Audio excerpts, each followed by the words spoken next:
Hey there, everyone. This is Flight Feather. I made a short presentation on what a character is, but before I do that, I wanted to talk about the direction of this channel. Now, it used to be a car channel dedicated to the study of vehicles and whatnot, but I decided that instead I should do something that I know I'll do more often. I've been creating characters and worlds and whatnot for 5 years, and there are a lot of things that I learned, both good and bad, from myself, the roleplay community, namely for furries and My Little Pony and Undertale and a few other places. So I figured, why not share that with you guys? So this channel is mostly going to be dedicated to the study of characters, how to make good characters, how to spot bad ones, and what you can do to improve your arsenal of fictitious manifestations of imagination. In other words, characters. I will also be talking about my characters, sharing my own sort of headcanons and my own original ideas, as well as any that you guys might want me to share as well. So, without further ado, let's get down with the presentation. So, what is a character by Flight Feather? A character is the catalyst of which the viewer can experience a world and its history. Characters come in many forms, from objects to people to aliens and so on. What I didn't write here is, well, obviously there's many more forms of characters, ranging from anthropomorphic animals to spirits and things like that. Whatever character that you use is completely up to you.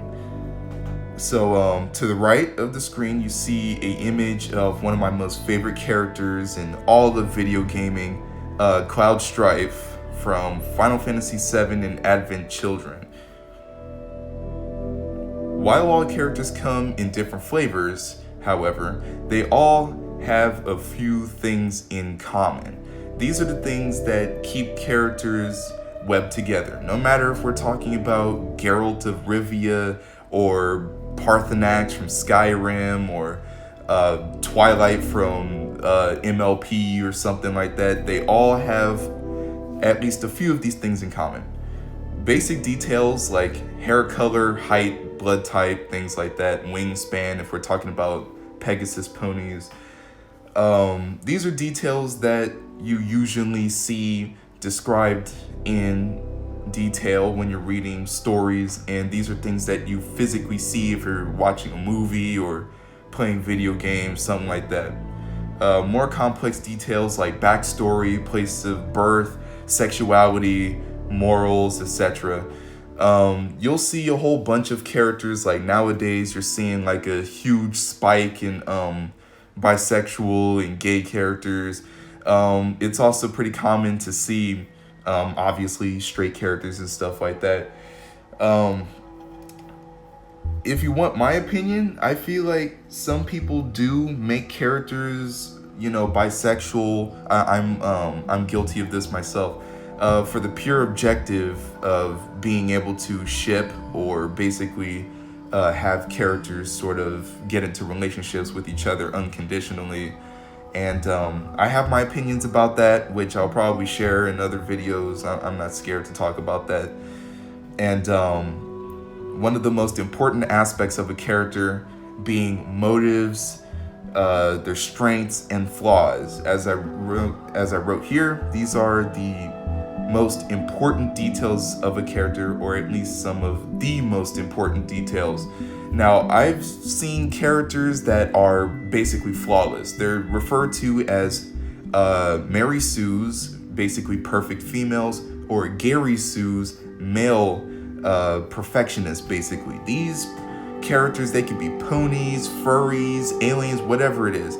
They are absolutely perfect. They're basically superheroes. They have next to no flaws and basically nothing but positives. And I think personally this only works in a few ways. This works Rarely, not all the time, but if you're going for like a superhero type of character in that type of universe, it could work. If you want a character that's meant to be taken more seriously, then obviously there's gonna have to be a bit of a change. Then characters with flaws. I personally find characters with flaws to be way more interesting, especially if they sort of blend strengths and flaws together. These characters, in terms of flaws, usually have like, physical or mental conditions. They might have depression. They might have mental blocks that prevent them from doing certain things. And it's especially interesting when characters sort of overcome this barrier. Like, think about Aang from The Last Airbender. He was childish, immature, didn't take things all that seriously, at least from what I remember. But towards the end, he started to become more mature and, thinking critically, stuff like that. Cloud Strife from Final Fantasy, he starts off as being sort of overconfident, inconsiderate. He's only in it for the money and to look cool. But towards the end of the game, you notice that he starts to take things more into consideration. He starts to care about people more, and he actually has a stake in saving the planet. So that's what I wanted to talk about there. So this is just the basic stuff. I just wanted to make this video to sort of outline what I wanted to talk about here. So these things will be discussed in greater detail in future videos. I don't exactly know what topic I will discuss next, although I am thinking I'll talk about what makes a character good. And obviously it's going to be a real subjective thing, but I'll try my best to stay objective. Obviously characters come in all different shapes and sizes, so I have to do my best to cover how it works across all characters. It'll be a little difficult, but that's the fun in it. Nothing good comes easy. So hopefully you enjoyed this short presentation. I hope to create these videos like every other day, every few days, something like that. Every time an idea pops in my head, I'll see if I can't turn it into video form for you to digest. So yeah, hopefully you learned something. This has been Flight Feather, and I'll see you later.